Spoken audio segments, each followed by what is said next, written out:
Our thanks to BetterHelp for sponsoring this video. We believe that having access to mental health options is a really important lifeline any time of year, especially in the dominating seasons when we're shown what we should be, but we're not. No matter your job, you should consider therapy. It's a powerful tool for any and everyone who wants to explore their thoughts, feelings, and experiences in a safe environment. That's why BetterHelp is sponsoring this video, because everyone needs that space to navigate the ups and downs of life. BetterHelp makes doing all of that easier than ever. No waiting rooms, no awkward small talk. You can talk to your therapist by phone, video, or message, and if it's not the right fit, you can switch therapists anytime at no extra cost. If you've ever felt like you're just supposed to deal with whatever life is throwing at you, maybe it's time to try something different. Head to betterhelp.com/cinemasins and get 10% off your first month. That's betterhelp.com/cinemasins.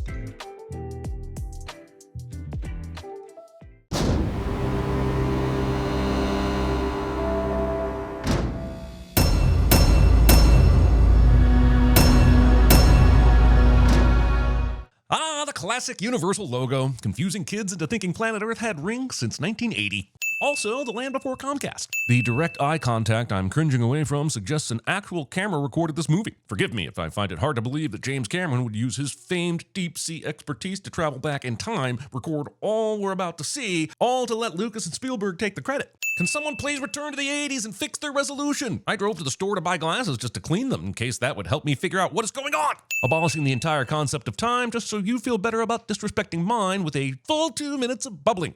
Also, I've waited 37 years for this sin. You can't be before time. You cannot position yourself in a sequence if the medium to measure said sequence doesn't exist. Just because humans weren't around to observe it doesn't mean time wasn't still timing. Some cave person didn't wake up one morning and think, well, I guess we'd better start measuring the years so we can celebrate birthdays, invent brunch, and bitch about the length of logos in front of a movie. This movie should have been called The Land Before Humans Started Measuring Space-Time as a Construct, where a bunch of dinosaurs learn about friendship, death, and manifest destiny. I didn't think there was a chance that turtles as we know them existed with the dinosaurs, and I was completely wrong. So I'm sending Darwin for my lack of super evolved turtle buddies. Once upon this same earth, beneath this same sun, there was still narration. Before the mammoth and the mastodon, in the time of the dinosaurs. I'm sorry, in the what now? In the time of the dinosaurs. The time of the dinosaurs? That thing that doesn't exist yet, narrating man? Now the dinosaurs were of two kinds. Limiting the dinosaurs to two kinds because somehow movie makers think children can't handle the true diversity of a species.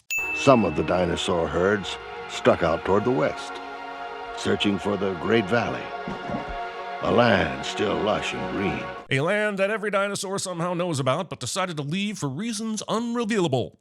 The leaf eaters stopped only to hatch their young. The leaf eaters of the before time era actually had a huge variety of approaches to procreating. Some would simply bury their eggy offspring, hope for the best, and move on. Could we maybe start educating instead of just entertaining? Anything that hatches straight out of the egg this adorable cannot be trusted. Ducky is born with perfect eyesight and can hunt down a flying bug to play with almost instantly. Evolution had really peaked. I can see why God struck them down. Also, where did Ducky's guardian go? She was there less than 10 seconds ago. Ducky's first dangerous adventure is because she was abandoned, and that's on Disney for coming up with as many ways to abandon children as possible. What? Not Disney? It's still their fault. The poor kid inside this egg had an uphill battle to its birthing, considering its shell appears to be made of a highly flexible rubber. One herd had only a single baby, their last hope for the future. We'll find out that this tribe consists of Littlefoot, his mother, and her parents, meaning the future of the tribe dies with Littlefoot regardless, unless they're adopting incest is best as their family motto. And they called him Littlefoot. I've always wondered why they called him Littlefoot. I see no feet that are smaller than one would expect. Not sure how big they were expecting his feet to be, considering he was just born. Here I am. Hold up, how did these three get here so fast? Littlefoot went on quite the ride down this skeleton, through a tree, into a pond, down a waterfall, and a casual bounce through some newt things before landing on this spot. We should have an entire movie of Littlefoot's mom trying to find where he ended up, giving a pretend dinosaur a puppy licky tongue and clingy feet. Apparently this dino baby is the Jesus of the story, and these are the wise men and barnyard animals come to pay respects. We are lowing. We are awaiting the myrrh. Someone tell the drummer boy he is late. Playing with your food while you're starving. The bright circle must pass over us many times. Many what now? Many times. Times? What an interesting concept that I thought this geographical region was supposedly preceding. and we must follow it each day to where it touches the ground. If you started a journey in Wisconsin and kept following that big ball in the direction it sets, you'd eventually hit the Oregon coast, and there's a high probability you'd miss the Grand Canyon entirely. You need more than just a vague head that away, Dino Mom. Have you ever seen the Great Valley? No. Well, how do you know it's really there? Littlefoot would be Cretaceous at CinemaSins. Or Jurassic, it, I don't know. And I don't think the movie does either. Some things you see with your eyes. Others you see with your heart. Religion. Littlefoot, don't you wander too far. Or, at all, considering you're the last hope for our herd. I see that we have our second case of plant-eating dinosaur hunting bugs right out of the gate, because who cares about facts when the point of the movie is to emotionally raw dog children? Come, Sarah. 3 horns never play with longnecks. But you clearly have 4 horns, so I guess you're good? Also, there's this fun episode of Star Trek Voyager where we discovered that some of the dinosaurs survived the meteor, developed spaceflight, flew across the galaxy, and left no trace of their advanced society on Earth. I mention it because that is easier to swallow than Littlefoot and Sarah having this conversation when, even in the 80s, we knew they didn't live within 50 million years of each other. Well, it's a long way yet. Past the great rock that looks like a long neck, and past the mountains that burn. I thought she said she'd never been there, so how does she know about the rock formation and the volcanoes? Teach Littlefoot about the value of heart all you want, but would a little critical thinking hurt too? Bubbles that have the surface tension to hold the weight of an entire baby dinosaur. Shark Tooth! If we're naming based on their experience with its anatomy, this should be sharp teeth. I would also allow sharp tooth or, it's got my leg, it hurts, Deus ex machina.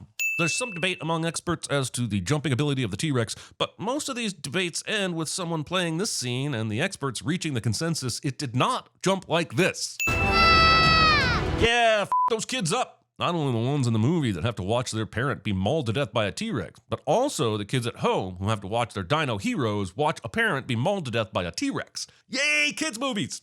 Littlefoot's inguinal ligaments survived this.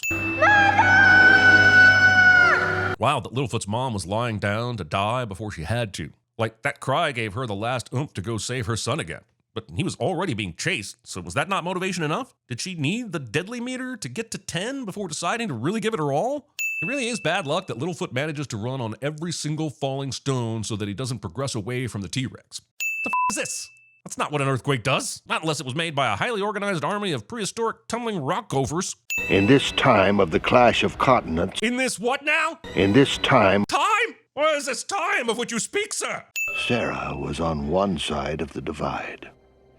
Her parents were on the other. The movie not having the nerve to show us the eventual interaction where Sarah's parents were like, tough break, kid. We'll see you at the Great Valley. Or not, whatever. Much love. Peace. Mother! Where are you? Skip. Please get up. I'm not sure I can, Littlefoot. Kids movie kills the main character's parent because Disney made trauma cool with Bambi cliche. Do you remember the way to the Great Valley? Based on your instructions, the kid could close his eyes, throw a rock, ignore where it landed, invent Pythagoras, ignore him, and then pick a random direction based on a tarot card, and be just as likely to end up at the Great Valley. So yes, he does remember. She should have known better. That was a sharp tooth. Yeah, she totally should have let him eat you.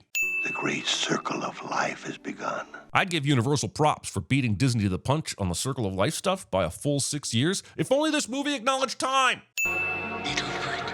Holy shit, Littlefoot's dead mom sent a leaf to her nearly dead son in some sort of power ghost move. I guess Littlefoot has traced his steps back to when his mother and he walked side by side until he got tired and rode on her back. Just reminds me of that Footprints poem that all the religious folks shared, which reminds me of church, which reminds me of sheep, which reminds me of lemmings, which reminds me of everyone jumping off a cliff who doesn't have brains, which makes me happy. Dear Littlefoot. Starting your intervention via ghost powers talk as if you're starting a pen pal letter. Water would not form on a leaf like this unless the movie has also decided this is the land before fluid dynamics. Let your heart guide you. Like many ghost parents before and after her, Littlefoot's mom is speaking to him exclusively from the plane of platitudes. Wait, Mother! This movie started the heart-wrenching death sequence nearly 10 minutes ago, and it's still milking the parent death. Milked it so hard that there are adults that watched this once when they were 7 years old, and they still think about mother's death. Almost 40 years later, and this loss haunts us. Up with my... They're cold hearts. move on already. Having to rely on your sense of taste to tell you that a rock is not your mother. He would have to find his way, or the chain of life would be broken. But isn't Littlefoot getting lost and dying alone part of the chain of life? Isn't death an integral part of the circle? I'm just saying there's a world where we see before-time buzzards feed on Littlefoot's corpse, and the kids of the 80s and 90s would have been just fine. Teens today survive Pixar killing a bajillion clownfish babies, people. Well, at least we wouldn't be alone. Teaching kids the value of codependency. Hello. I said hello. The word hello was invented when phones became a common thing. The movie really missed an opportunity to make up a word for a dino greeting, like raro. My name's Littlefoot. Mine is Tucky. Yep, that is what it is. Yep. To be clear, Sarah is happily taunting and playing with what she believes is a corpse. Sharp Tooth survived this. Also, it's a wonder that the children of the 80s weren't scared out of their minds to leave the house unsupervised. Every kid in this movie that departs the nest is immediately screwed. What are the odds? Never leave the house! Ooh, mother present. Very important. Oh, yes. I keep safes. By carelessly folding into a tube and brandishing it over my shoulder like an anachronism. Given this movie's outline as kids are constantly in danger, I shouldn't be surprised that they've managed to skid through gross liquid into a floating skeleton that will terrify them into the arms of a snooty Sarah, but I am. Come on, Sarah. Sharptooth is dead. Little Tooth assuming that was the last sharp tooth in existence, instead of the much safer and more logical assumption that it wasn't. This 60-minute movie seems to think it has time to animate Spike eating the entirety of this leafy nest when some of the main characters still have parents to kill off. So the 5 hungry dinosaurs set off for the Great Valley. But the movie will never explain why Sarah had a sudden change of heart and joined the odd herd. She's been very snooty about herds not meshing until the movie needed some cohesion. No green foods here, and I still hungry. I'm still hungry, too. If only you were carrying around a sentimental leaf that you know is highly nutritious, something you could choose to eat to keep your energy up instead of holding on to it like an emotionally profound yet ultimately useless totem. If only. Well, we better go down and see if there's anything left. But finding out if any of those long necks were relatives, right? I mean, Littlefoot is pretty nonchalant about seeing his own kind. Sure, you'll kill a character's mother, but you won't animate poor Petrie's leg being immediately ripped from his body under the weight of a hanging dinosaur.